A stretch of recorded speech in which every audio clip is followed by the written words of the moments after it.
month we had together made me realize something else. Realize what? I realized that Lard, turned me off, but Shiranui. make me want to fucking kill myself. Hey there guys, Noah here, welcome back to another Vanguard meta discussion. This is the first time in a while I actually did this, but today we're going to be going over my takes with the standard meta at the moment and discussing what I believe are some of the decks that you should probably be prepping for your Springfest season. Now keep in mind, this is 100% my opinion on the matter, based off some of the, decks that have topped in recent months. Meaning, if you don't agree with it, let me know your takes in the comment section below, and let me know if I got some of this stuff right. Now, with that being said, this is going to be before Triple Drive Boosters, which probably will shake up the meta a bit just slightly because of the new Regalis piece, but just for the first couple of Springfests and probably even beyond that, these are some of the decks you should probably be keeping an eye out for. And I want to start with the Youthberg deck. So Youthberg with Full Blast is probably pretty damn consistent. Out of all the decks out of set 13 that still remain meta relevant, this is the one that I feel like a lot of people don't really test into enough. And that is just simply because on a good turn, this deck can probably just destroy you immediately on turn 3 without really having to commit too much to get it off. They have really good consistent searchers off their grade 2, as well as their grade 1 that allows you to just make it so that way you can go into Full Blast almost immediately by the time you go into your first turn with the, Revolve form stuff. So, honestly, it's just insanely consistent. And especially now with the 50 card main deck too on top of that, which I know this list in particular is not without with the old rule set, but it's still, now that just opens the floodgates even further, and I think that Shiranui and Lard actually struggle against this deck quite a bit, because if they pop off as early as they need to, Youthberg could probably just destroy Shiranui and Lard, especially if they try playing the grade 2 game against it, and then it's just like, nope, come catch us L, Not that they realistically would play the grade 2 game against this, because they probably want to kill them immediately, but again, on a good turn, I think that Youthberg is one of those extreme aggro decks that can just pop off and not give a damn what your opponent's doing. So definitely Youthberg is probably on my number 5 pick for this list. And going into the number 4 pick, we gotta go talk about Prism. Prism is just disgusting, honestly. Like, that and the other lyrical deck that's actually really popping off right now, it's absolutely disgusting. Just the multi-attack you get off of Labrador, and then combine that with the Recyclers and the countercharging as well. It's just really hard to deal with at times, and especially when the numbers start getting absolutely jank as hell, just due to the insane amount of pressure they're going to be doing to you. And the messed up part is they don't have to wait until you get into grade 3 for Labrador's effect. They could still go and, bounce up and then add something and call it down on the board and gain the multi-attack that way. But it's just insane how much pressure this deck can actually put on the board if you're not too careful. I think it also helps that their order kind of makes their rear guards get even buffer, but like, typically on a good turn, that it's kind of similar to the Youthberg in a sense where if they pop off as early as they want to, they're absolutely devastating and it's kind of hard to stop. And they're probably going to get even better with the Regalis piece coming up, so that way they could play into Shiranui a lot better. Although a lot of the tools they already had, such as Yuika and whatnot, they still had ways to somewhat mitigate it, but either way, Prism is definitely one of those decks you should absolutely be preparing for. Out of all the lyrical decks, I would not be surprised if you see kind of a lineup of Shiranui, Lard, Prism, or, something along those lines, because Prism is actually a nice, just mediator third, good deck overall. And now let's talk about Lard. I know I kind of just jumping the gun here, but honestly, Lard is absolutely gross. I think it is, between both of them, the weaker version of the Stride deck, but I do admit that Lard is still pretty powerful in its own right, even without the dog promo, right? Because really the big thing about it is that you have somewhat consistent countercharging off of the Abyssal Owl. You have somewhat decent, call-out game from the Simius, and that's on top of running certain attack cards like the grade 1 perfect guard as well. So like you have options really. And this list is with triple drive and set 1 in mind, but I do believe that as the meta is going to progress, Lard is going to be one of those decks that you will have to watch out for, and if you're not too careful, it will absolutely body you and just make things a lot more difficult for you to handle. It also doesn't help that if they really want to, in most cases, if you run out of Counterblast, they could just sit there and continuously go into Drag Strider and not care. Especially if you're like at 3 or 4 damage and you already somehow managed to burn through all your CB, they could just sit there and damage deny you because of this guy. Like, it's absolutely insane. And that's assuming they even go into that, because sometimes they'll just go into Drag Driver and keep doing the multi-attack shenanigans. Like, on a good turn, they can pull off, I think, anywhere from, like, 4 to 6 attacks on average. I think maybe 7 with Morfessa. It depends on, like, how you set up the board, but, like, it's actually pretty insane, like, the amount of power that, if you allowed it to get set up, Lard just absolutely steers the show. And, I think out of all the decks currently, this is probably the most toolboxy deck in the format. Because you just have so much, because of the 50-card main deck too, on top of that, you have so much room for all these interesting decks that you normally realistically wouldn't be able to fit in.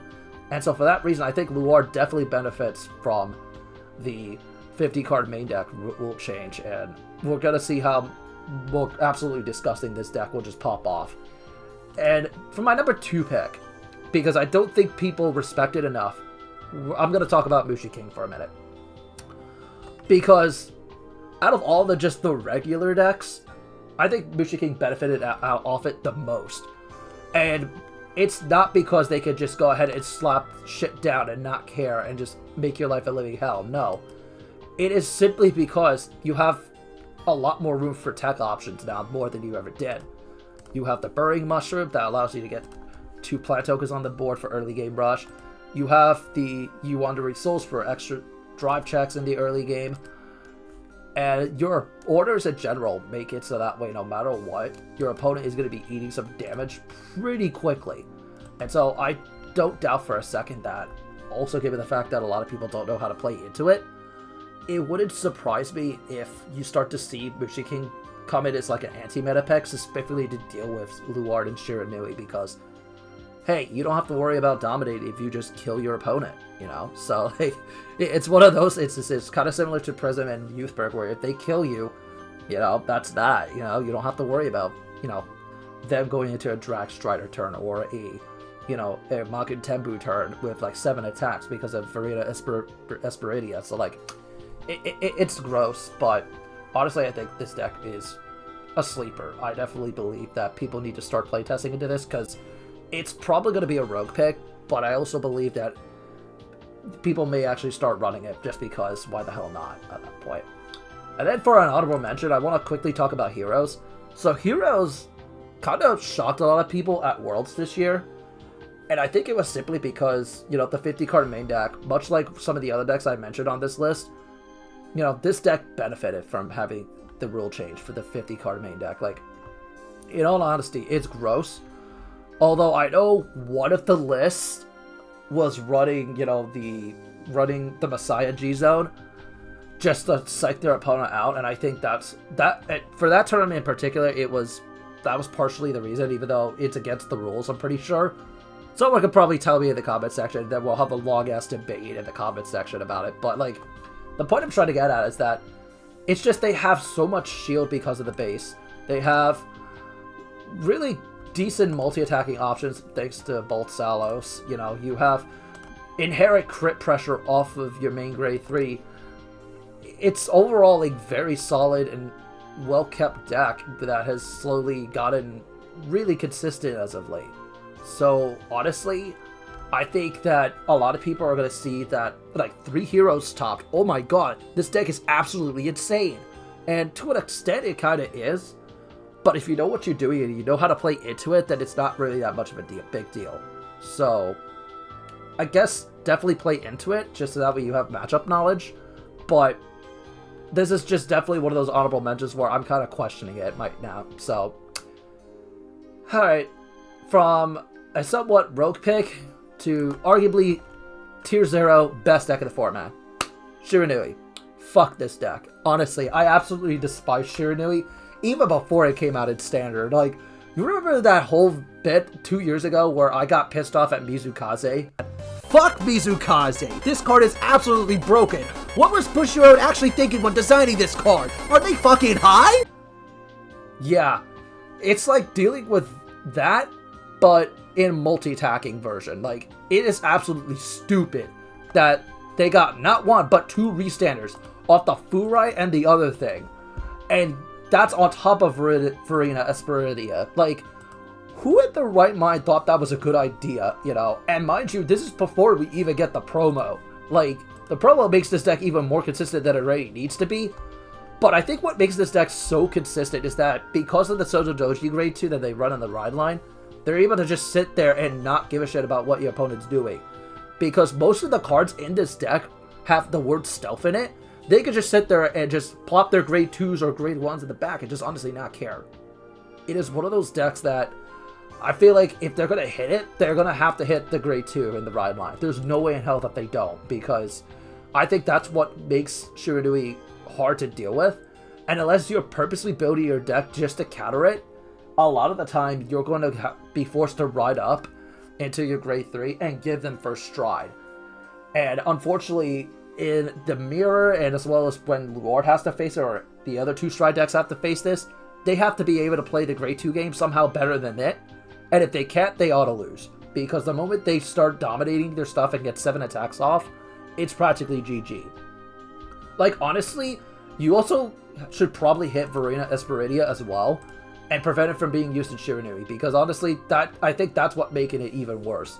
Because it's already bad enough that you have 2 multi-attackers already as it is, pre-built into the package, but then you can just slap in a Verena Esperidia and just not give a shit about what your opponent's doing. Like, and you can keep this in for your Stride fodder, you can keep this in just to call it out, and what makes this card even absolutely worse is the fact that, let's say that they go through with using the Regalis piece that's coming out in Triple Drive Booster to prevent you from dominating their stuff, right?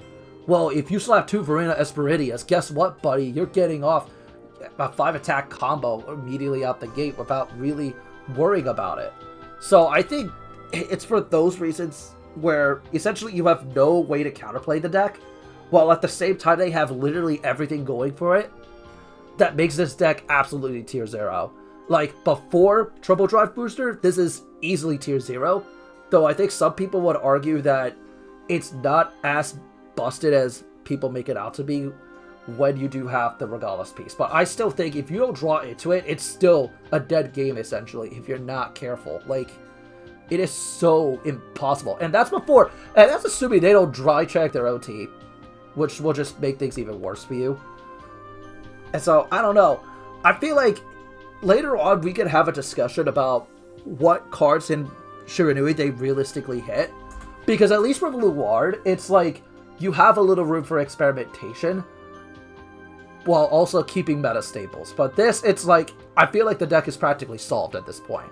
Like, later on down the line, they're going to include set 1 cards like this thing. But, like, even then, I think Shiranui is probably it's the new Chrono Jet. Let's be honest for a minute. Like, both figuratively and literally, because in the sense where Chrono Jet dominated the meta 2 years ago, and it's just like, bro, what the fuck are you doing?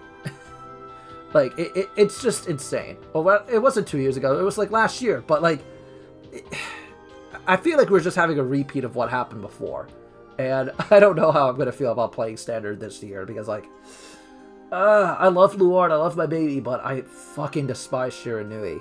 It is just one of those decks that I just, regardless of which format, I always loathed with every fiber in my being. But enough about my own personal problems with this deck and my own personal PTSD from it.